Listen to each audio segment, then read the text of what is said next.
You know how some moments in your life feel like they happen in slow motion? Like you can see the disaster unfolding, but you're powerless to stop it. That's exactly what it felt like when I told my husband, Derek, that sometimes I think about my ex during sex. The words hung in the air between us like smoke, and I watched his face crumble in real time before he got up and walked out of our couples therapy session without saying another word. I'm Autumn Pope, I'm 34, and that moment in Dr. Henderson's beige office was the beginning of the end of my 8-year marriage. But to understand how we got there, I need to take you back to where it all started going wrong. Derek and I had been seeing Dr. Henderson for about 3 months when it happened. We weren't in crisis mode exactly, but we weren't thriving either. You know that feeling when you're roommates with someone you used to be crazy about? That was us.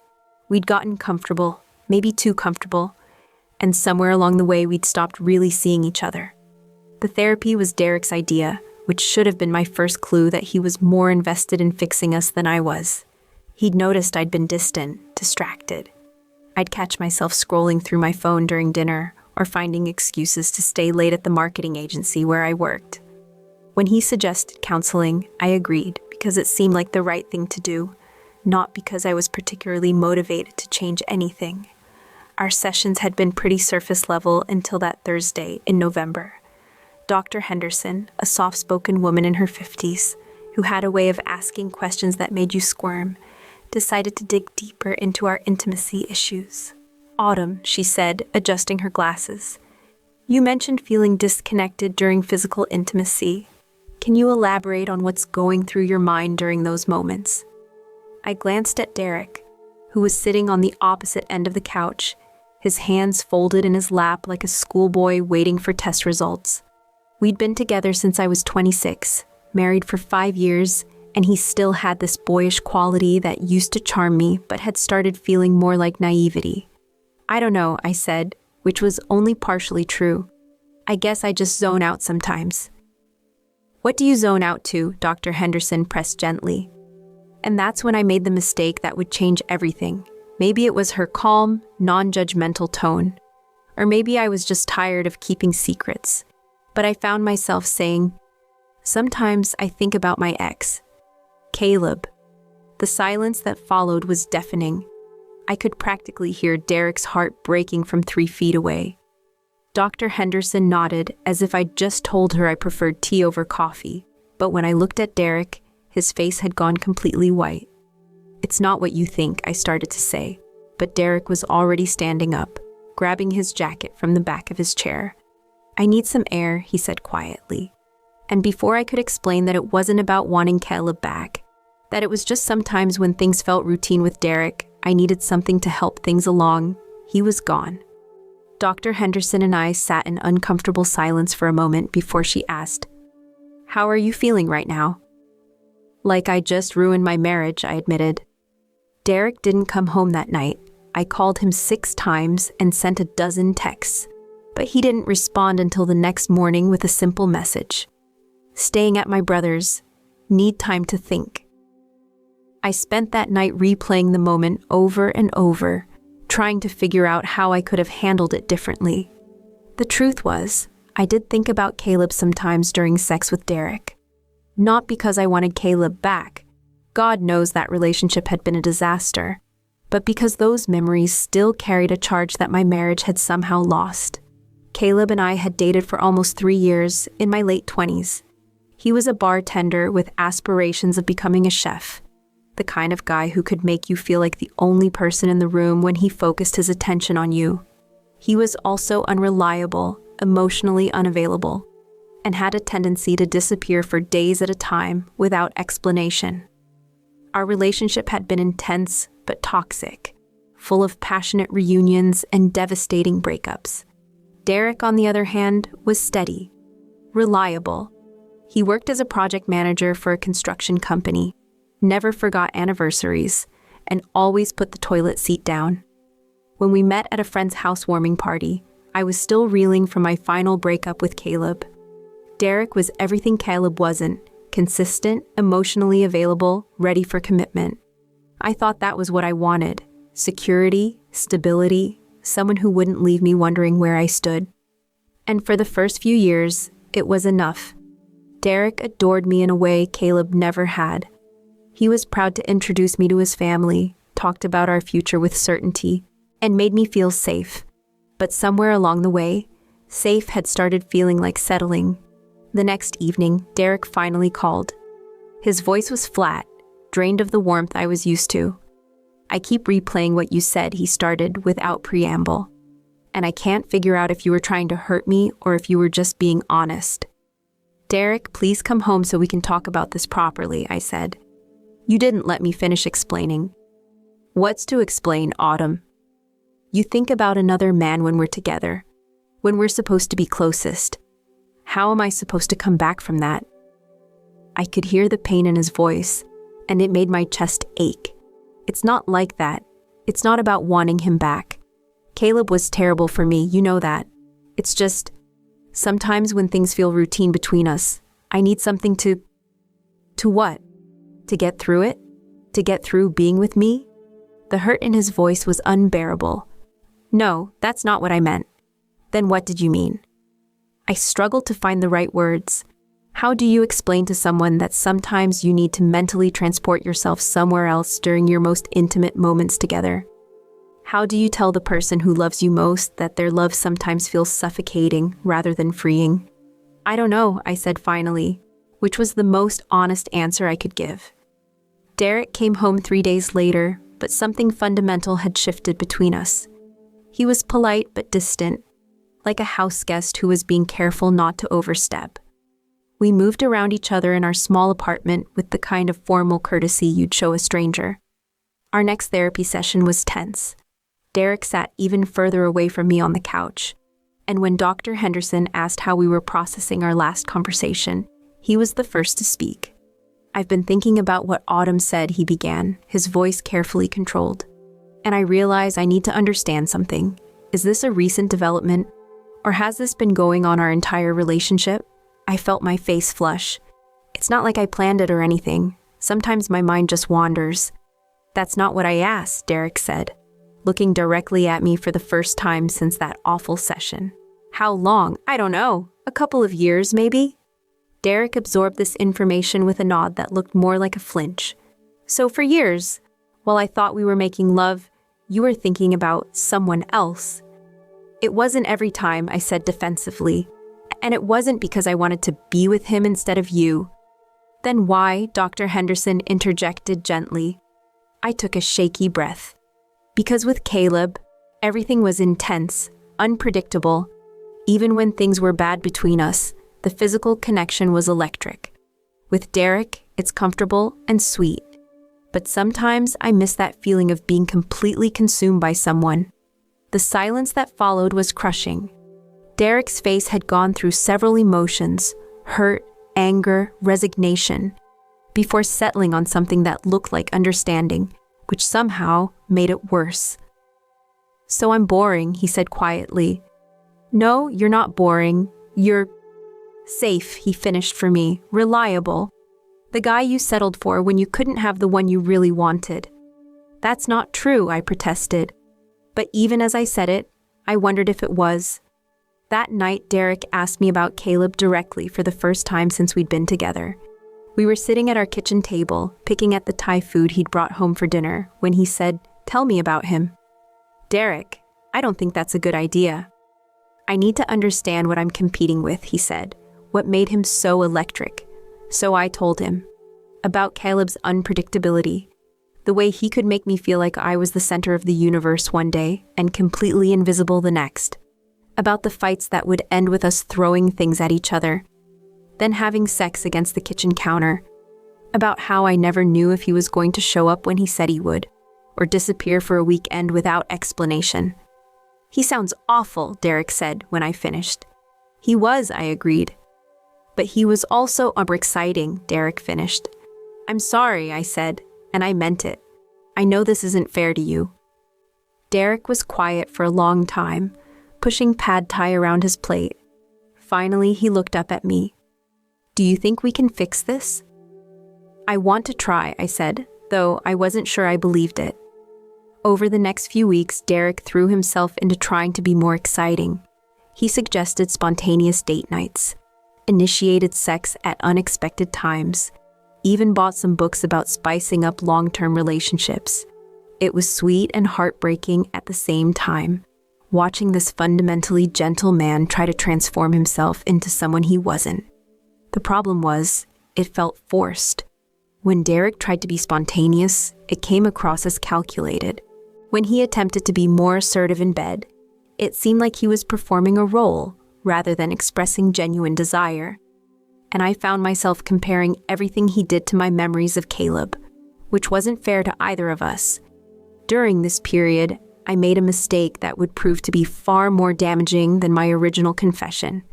I looked up Caleb on social media.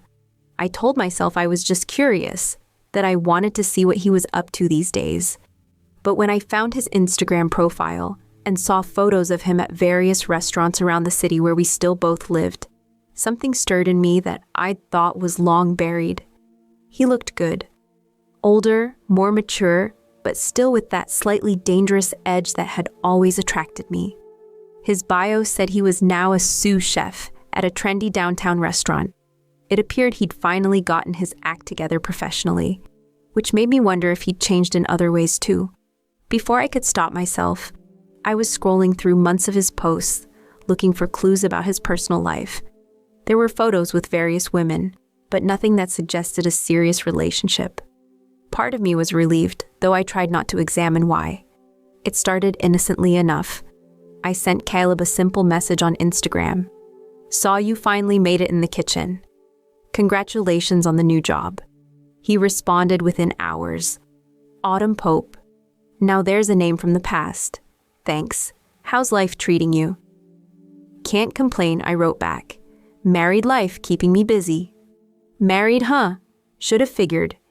You always were the type to find someone stable. Something about the way he said stable stung. Like it was a criticism rather than a compliment.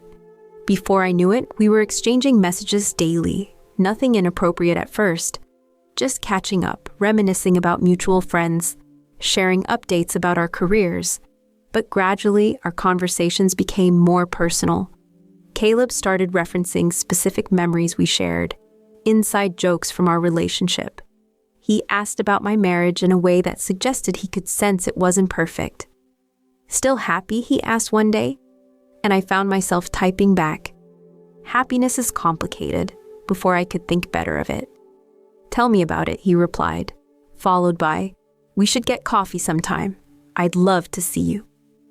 I stared at that message for 20 minutes before responding, I'm not sure that's a good idea.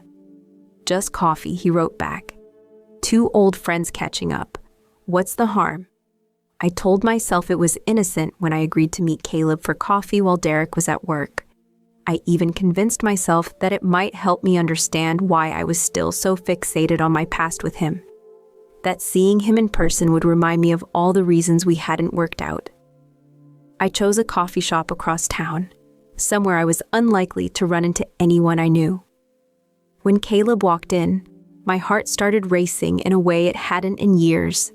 He looked even better in person than in his photos, and when he smiled at me, that same slightly crooked grin that used to make me forget my own name, I felt like I was 28 again. You look amazing, he said, sliding into the seat across from me. Marriage clearly agrees with you. You look good too, I admitted. Success suits you. We talked for 2 hours. About his career, my job, the changes in our old neighborhood. He was charming and funny, but also more grounded than I remembered. He apologized for how he'd treated me during our relationship, acknowledged that he'd been selfish and immature. I've done a lot of growing up, he said. Had to, really. Life has a way of forcing you to face your shit. When he asked about my marriage, I found myself being more honest than I should have been. I told him about the therapy, about feeling stuck, about missing the intensity we'd once shared. Sounds like you need some excitement in your life, he said. And the way he looked at me when he said it made my stomach flip. When we parted ways, he hugged me goodbye, and for just a moment, I let myself remember what it felt like to be held by someone who made my pulse race. We should do this again, he said. And despite every rational thought in my head, I heard myself saying, I'd like that. Over the next month, I met Caleb for coffee 3 more times. Our conversations became increasingly intimate, and the space between us seemed to shrink with each meeting. He would touch my hand when he made a point, let his gaze linger on my face in a way that made me feel beautiful and desired in a way I hadn't in years. At home, Derek was still trying to inject excitement into our relationship, but his efforts only highlighted what was missing.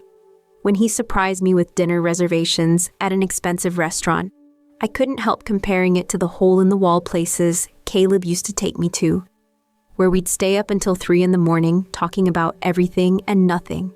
When Derek bought me lingerie, I thought about how Caleb used to prefer me in his old t-shirts. When Derek planned a weekend getaway, I remembered the spontaneous road trips Caleb and I would take on a whim. I was living in 2 worlds, and the contrast was becoming unbearable. Our therapy sessions continued, but I found myself being increasingly dishonest about my state of mind. When Dr. Henderson asked how I was feeling about our relationship, I gave the answers I thought she and Derek wanted to hear rather than expressing my true feelings. I think we're making progress, I would say, while privately counting the hours until I could see Caleb again. Everything came to a head on a Thursday evening in February. I had been out with Caleb that afternoon, and our conversation had taken a decidedly flirtatious turn. When I got home, Derek was waiting for me with a strange expression on his face. "How was your day?" he asked, but something in his tone made me wary. "Fine," I said carefully. "Just ran some errands after work." Derek nodded slowly. "What kind of errands?" "Just things. Groceries, the pharmacy." "Why?" He held up his phone, and I saw my own Instagram profile on the screen. More specifically, he saw a photo I'd posted from the coffee shop, where I'd been with Caleb that afternoon. In the background of my selfie, Caleb was clearly visible, though I hadn't noticed when I posted it. My stomach dropped. "Derek, I can explain." "Explain what?" he asked quietly. "That you've been meeting with your ex? The one you think about during sex with me?" "It's not what you think," I said, the words sounding hollow even to me. "Then what is it?" Derek stood up, and I could see he was shaking. "Because from where I'm sitting, it looks like you've been having an emotional affair with the man you fantasize about while you're with me." "We're just friends," I protested weakly. "Friends," Derek repeated. "Is that what you tell yourself? That this is innocent?" I couldn't meet his eyes. "Nothing physical has happened between us." "But you want it to," Derek said, and it wasn't really a question. The silence stretched between us, filled with the weight of everything I couldn't bring myself to say. "I think I need to stay somewhere else for a while," Derek said finally. "I need space to figure out if there's anything left of us worth fighting for." After Derek left, I called Caleb. I needed to talk to someone who understood the intensity of what I was feeling, the confusion and guilt and longing that was tearing me apart. He found out about our coffee dates, I told him when he answered. "How's he taking it?" Caleb asked, and I could hear the concern in his voice. "He moved out," I said, and started crying. "Hey, it's okay," Caleb said softly. "Maybe this is the universe telling you something." "Like what?" "Like maybe you're not as happy in your marriage as you thought you were. Like maybe we found each other again for a reason." That night, Caleb came over. We sat on my couch, drinking wine and talking about our relationship, about the mistakes we'd both made, about how we'd both grown and changed. "I never stopped thinking about you," he admitted. "Even when I was with other people, there was always this part of me that wondered what would have happened if we'd met each other later in life, when we were both more ready for something real." When he kissed me, it felt like coming home and jumping off a cliff at the same time. All the passion I'd been missing, all the intensity I'd been craving, came flooding back, but underneath the desire was something else. Guilt, fear, and the growing realization that I was about to cross a line I could never uncross. "I can't," I said, pulling away. "I'm still married." "Barely," Caleb said, but he didn't push. Instead, he held me while I cried. And for the first time in months, I felt like someone truly understood me. Derek came back the next week to get more of his things. He looked tired, older somehow, and seeing him like that made my chest ache. I've been thinking about everything, he said as he packed clothes into a suitcase. About us, about what went wrong. I sat on the bed we'd shared for 5 years, watching him fold shirts with the same methodical care he applied to everything in his life. I realize I can't compete with a fantasy, he continued. And that's what he is to you, isn't it? This idealized version of passion and excitement that real life can't measure up to. Derek, that's not... It is, though, he interrupted gently. You fell in love with the idea of intensity, of drama, of never knowing what comes next. And I'm never going to be that person. I'm never going to be the guy who sweeps you off your feet with grand gestures and emotional chaos. He was right, and we both knew it. The thing is, Derek said, closing his suitcase, I thought that was a good thing. I thought stability and consistency and reliability were valuable. I thought they were enough. They are enough, I said, but the words felt empty. Derek looked at me with such sadness that I had to look away. Not for you, he said simply. And that's okay. It hurts like hell, but it's okay. We both deserve to be with someone who loves all of who we are, not just the parts that feel safe or familiar. I do love you, I said, and meant it. I know, Derek replied, but you're not in love with me. Maybe you never were. Maybe I was just the right person at the time when you needed something different from what you'd had with him. After Derek left, I sat alone in our quiet apartment and tried to imagine my future. I thought about Caleb, about the possibility of rekindling what we'd once had. The passion was still there, the chemistry undeniable. But was that enough to build a life on? I thought about our history, the fights, the uncertainty, the way he used to disappear when things got difficult. Had he really changed as much as he claimed? Or was I just romanticizing our past because it felt more exciting than my present? I thought about Derek, about his kindness and consistency, about the way he'd never once made me doubt his love or commitment, about how he'd tried so hard to be something he wasn't because he thought that's what I needed. And I thought about myself, about why I'd been so drawn to chaos, why stability had felt like suffocation, why I'd been willing to throw away something good for the possibility of something that had never really worked in the first place.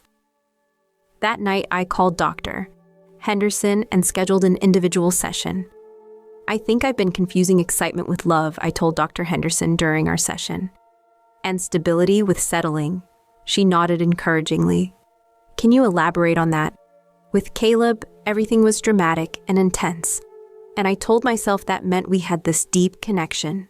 But looking back, a lot of that intensity came from uncertainty, from never knowing if he was going to be there or not. The highs were incredible, but that was partly because the lows were so devastating. And with Derek, I always knew where I stood. He loved me completely, consistently, but instead of appreciating that security, I started to take it for granted. I started to equate his steadiness with being boring. Dr. Henderson leaned forward. What do you think changed? What made you start seeing Derek's consistency as a negative rather than a positive? I thought about it for a long time. I think I got scared, I said finally. Derek loved me so completely, so openly, that it made me feel exposed. With Caleb, I was always performing, always trying to be worthy of his attention. With Derek, I didn't have to perform, and that felt vulnerable in a different way. So you created drama to feel more comfortable. Maybe, I admitted. Or maybe I just never learned how to be loved properly. Caleb's love was conditional. I had to earn it every day. Derek's love was just there, constant, and I didn't know how to handle that. 2 weeks later, Derek filed for divorce. It was amicable, as these things go. We met at a coffee shop to discuss dividing our belongings, and he was as gentle and considerate as ever. I want you to be happy, he said as we finished going through our list. I mean that. I want that for you too, I replied, and meant it completely. I hope you figure out what you're looking for, Derek said. But I also hope you realize that maybe what you're looking for isn't out there. Maybe it's something you have to create for yourself.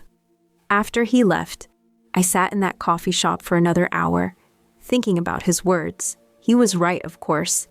I'd been looking for someone else to provide me with excitement, intensity, passion, instead of figuring out how to cultivate those things within myself and my relationships. I stopped seeing Caleb after that.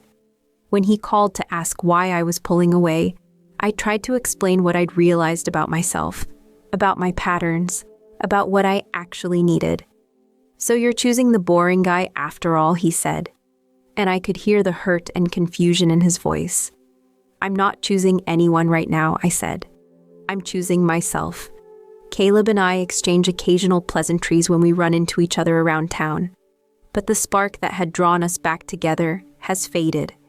Not because the attraction isn't still there, but because I finally understand that attraction alone isn't enough to build a life on. I'm 35 now, still single, still figuring things out. I've been in therapy for over a year, working on understanding my patterns, my fears, my tendency to idealize what I don't have while undervaluing what I do. I think about Derek sometimes, about the life we might have had if I'd been emotionally mature enough to appreciate what we had instead of mourning what we didn't. I think about the kindness in his eyes, the way he used to bring me coffee in bed on Sunday mornings, the way he never once made me feel like I wasn't enough. I realize now that the problem was never that Derek was boring or that our relationship lacked passion. The problem was that I didn't know how to be present in my own life, how to find excitement and meaning in everyday moments, rather than constantly seeking them in drama and chaos. I'm learning slowly how to be alone without being lonely, how to appreciate stability without feeling trapped by it, how to love someone without needing them to complete me or provide me with constant validation. Maybe someday I'll find someone who combines Derek's steadiness with the kind of spark I thought I needed. Or maybe I'll realize that spark isn't something someone else gives you, it's something you bring to a relationship yourself. Either way, I'm finally starting to understand that the most important relationship I need to work on is the one I have with myself. Everything else is just details. The morning Derek walked out of Dr. Henderson's office, I thought my world was ending. Now I realize it was just beginning. Sometimes the worst thing that happens to you turns out to be exactly what you needed, even if it takes you a while to see it that way. I lost a good man because I didn't know how to love him properly. But in losing him, I found something I'd been missing my entire life: the possibility of learning how to love myself.